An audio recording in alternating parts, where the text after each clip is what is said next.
Hey guys, welcome to my YouTube channel study with Devbhoomi. Friends, आज हम लोग इस वीडियो में देखेंगे top 10 MCQs of Uttarakhand GK का पार्ट 37। गाइस देखिए, इस वीडियो में आपको जो भी क्वेश्चन देखने मिलता है उसका एक्स्ट्रा फैक्ट आपको ज़रूर मिलता है। मतलब जो भी उससे संबंधित एक्स्ट्रा फैक्ट होते हैं, महत्वपूर्ण तथ्य होते हैं, वो भी इसमें देखने को मिलते हैं। गाइस, अगर आप हमारे चैनल से जुड़ना चाहते हैं तो आप हमारे चैनल स्टडी विद देवभूमि को सब्सक्राइब कर सकते हैं। तो चलिए, ज़्यादा टाइम ना ख़राब करते हुए वीडियो को शुरू करते हैं। तो गाइस, आज का पहला क्वेश्चन है, Wadia institute of Himalayan geology की स्थापना कब हुई? तो देखिए, Wadia institute of Himalayan geology की स्थापना हुई थी 1968 में। कब हुई थी? 1968 में, यानी ए ऑप्शन हमारा सही है। देखिए, जिस समय Wadia institute of Himalaya geology की स्थापना हुई थी, वैसे तो ये देहरादून में है। कहाँ पर है ये? देहरादून में। लेकिन जब इसकी स्थापना हुई थी तो ये कहाँ पर हुई थी? दिल्ली में। कब हुई थी इसकी स्थापना? दिल्ली में। लेकिन इसको देहरादून कब स्थानांतरित किया गया था? तो 1976 में इसको देहरादून स्थानांतरित किया गया था। कब स्थानांतरित किया गया था? 1976 में इसको देहरादून स्थानांतरित किया गया था। संस्थापक की बात करें तो इसके संस्थापक हैं D.N. वाडिया। कौन है इसके संस्थापक? D.N. वाडिया। देखिए, ये इंस्टीट्यूट जो है भूगर्भ, ठीक है, भूगर्भ विज्ञान से संबंधित है। ठीक है, तो Wadia institute of Himalayan geology की स्थापना कब हुई? 1968 में। कहाँ पर? दिल्ली में। 1976 में इसको कहाँ स्थानांतरित किया गया? देहरादून में। संस्थापक कौन है इसके? D.N. वाडिया। और ये इंस्टीट्यूट किससे संबंधित है? भूगर्भ विज्ञान से संबंधित है। अगला क्वेश्चन है, दिखनौरी प्रथा का संबंध किस जनजाति से है? तो देखिए, दिखनौरी प्रथा का जो संबंध है ये है थारू जनजाति से। किससे संबंध है दिखनौरी प्रथा का? थारू जनजाति से। देखिए, थारू सगाई को दिखनौरी, ठीक है, थारू लोग जो होते हैं सगाई को दिखनौरी, लेकिन थारू लोग विवाह की सगाई रस्म को जो है वो अपना पराया कहते हैं। देखिए, बड़ा कन्फ्यूज़न है, अपना पराया। ठीक है, तो देखिए, सगाई की रस्म को थारू लोग क्या बोलते हैं? दिखनौरी। ठीक है, तो ये दोनों अलग अलग हैं। वो थारू सगाई को दिखनौरी तथा गोने की रस्म को ये चाला कहते हैं। ये तो यहाँ से पॉइंट हो गया। लेकिन थारू लोग विवाह की सगाई रस्म को अपना पराया भी कहते हैं। तो जो ऑप्शन में मिलेगा आपको वो आपको टिक करना पड़ेगा। उसके अलावा एक्स्ट्रा पॉइंट देख लेते हैं। देखिए, राज्य व कुमाऊं क्षेत्र की, ठीक है, थारू जनजाति जो है राज्य व कुमाऊं क्षेत्र की सर्वाधिक आबादी वाली जनजाति है। थारू जनजाति सबसे अधिक कहाँ पर निवास करती है? उधम सिंह नगर में। कहाँ पर निवास करती है? उधम सिंह नगर में सर्वाधिक निवास करती है। कितने प्रतिशत? 90%। कितने प्रतिशत गाइज? 90%। और थारू जनजाति राज्य की तराई अगर पूछ लेता है, तराई भाबर क्षेत्र में निवास करती है सर्वाधिक। ठीक है, तराई वे भाबर क्षेत्र में निवास करती है। बात करें इसमें देखिए प्रथा की, तो इसमें एक बदला प्रथा है। ठीक है, बदला विवाह प्रथा। ठीक है, बदला विवाह प्रथा है। इसमें क्या होता है? बदला प्रथा में बदला विवाह के तहत जो है बहनों का आदान प्रदान किया जाता है। ठीक है, ठीक है, इसमें क्या है, जैसे ये वर पक्ष हो गया और ये वधू पक्ष हो गया। ठीक है, तो इसका भाई इससे शादी करेगा और इसका भाई इससे, तो इस तरह से अदला बदला वाली प्रथा होती है। ठीक है, एक दूसरे की बहनों से इसमें शादी की जाती है।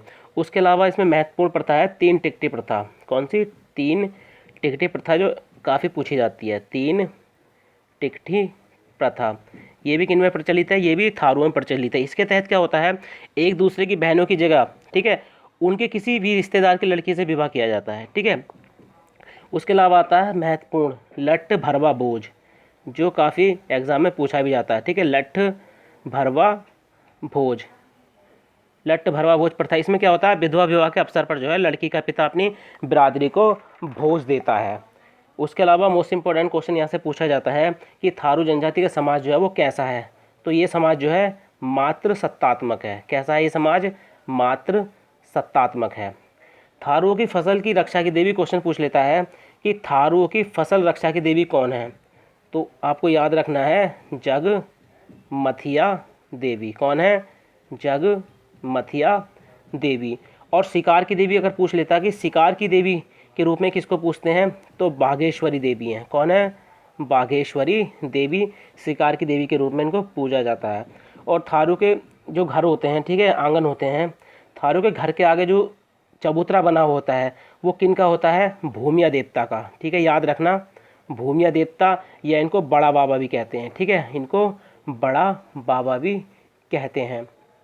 इनके लिए इनकी एक न्याय, ठीक है, न्याय के लिए एक प्रथा है इनमें, मध पंचगढ़। ठीक है, मध पंचगढ़ प्रथा है जो न्याय के लिए है। तो इसमें क्या होता है, जो पंचगढ़ होते हैं वो जो मदिरा होता है, शराब होती है, उसको पीते हैं और वहाँ पे तर्क वितर्क करते हैं। तो ये काफ़ी महत्वपूर्ण है। क्वेश्चन पूछ लेगा कि मध पंचगढ़ की प्रथा जो है किस जनजाति से संबंधित है, तो आपको टिक करना है थारू जनजाति से।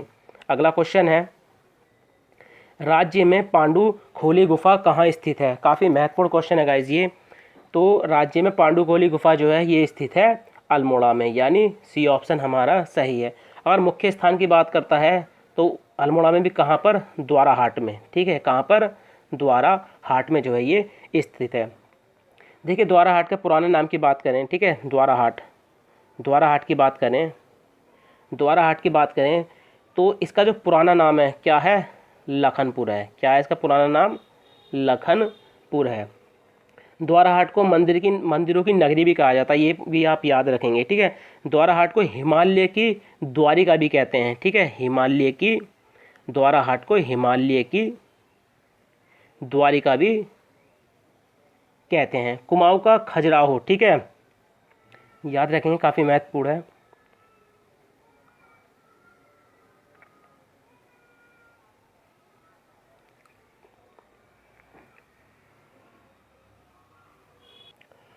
तो कुमाऊं का जो कुमाऊं का खजुराहो, ठीक है, कुमाऊं का खजुराहो किसे कहते हैं, तो ये भी किसको कहते हैं, द्वाराहाट को कहते हैं। देखिए कत्यूरी राजाओं ने जो है यहाँ पर 30 मंदिरों के समूह का निर्माण कराया था। ठीक है गाइस, 30 मंदिर के समूह का निर्माण कराया था। अगला क्वेश्चन है, निम्नलिखित में से किसकी आत्मकथा का नाम इंडियन नाइज होम है। तो यह है हेमवती नंदन बहुगुणा, इनकी आत्मकथा का नाम है Indian noise home. Hemvati Nandan Bahuguna की बात करें तो इनका जन्म हुआ था 1919 में। कहाँ पर हुआ था, पौड़ी में इनका जन्म हुआ था। और वो पूछ लेता किस गांव में हुआ था, तो बुघाड़ी गांव है। ठीक है, बुघाड़ी गांव में जो है इनका जन्म हुआ था। ये 2 बार जो है उत्तर प्रदेश के मुख्यमंत्री रह चुके हैं। ठीक है, क्वेश्चन आता है कि गढ़वाल का चंदन, ठीक है, क्वेश्चन आता है गढ़वाल का चंदन किसको कहते हैं, तो गढ़वाल का चंदन किसको कहते हैं, हेमवती नंदन बहुगुणा जी को कहते हैं। देखिए इनको चंद्र भानु गुप्त जी के द्वारा किसकी उपाधि दी गई थी, नटवर लाल की। ठीक है, नटवर लाल की, या पूछ सकता है नटवर लाल की उपाधि किसको दी गई थी, हेमवती नंदन बहुगुणा जी को। अगला क्वेश्चन है, काफ़ी महत्वपूर्ण क्वेश्चन है, ये आपने थंबनेल पे भी देखा होगा। राज्य में लुलेरा गुलेरा घाटी कहाँ स्थित है। तो देखिए राज्य में लुलेरा गुलेरा घाटी जो स्थित है ये टिहरी में स्थित है। कहाँ पे स्थित है, ये टिहरी में स्थित है। ये घाटी इस वजह फेमस है क्योंकि यहाँ पे जो पलेठी का सूर्य मंदिर है, ठीक है, पलेठी का सूर्य मंदिर है वो इसी घाटी में स्थित है। ठीक है, पूछता पलेठी का सूर्य मंदिर कहाँ पे स्थित है, तो आपको अगर जगहों का स्थान पूछता है तो हिंडोला खाल, ठीक है, हिंडोला खाल है। ठीक है, अगर शहर का नाम पूछता है तो आपको ऑप्शन में देवप्रयाग देगा। अगर घाटी पूछता है आपको तो लुलेरा गुलेरा मिलेगा, या आपको जनपद का नाम पूछेगा तो उसमें आपको टिहरी टिक करना है। ठीक है, तो हिंडोला खाल, देवप्रयाग और लुलेरा गुलेरा घाटी टिहरी। तो ये पॉइंट आपने यहाँ से जो है याद रखने हैं। अगला क्वेश्चन है, राज्य का कौन सा विश्वविद्यालय योग विषय को शामिल करने वाला देश का पहला विश्वविद्यालय बना है। काफ़ी महत्वपूर्ण क्वेश्चन गाइस, करंट के हिसाब से भी और वैसे भी। तो ये बना है कुमाऊं विश्वविद्यालय। कौन सा बना है, कुमाऊं विश्वविद्यालय। अगला क्वेश्चन है, निम्नलिखित में से किसे कुमाऊं का गहना कहा जाता है।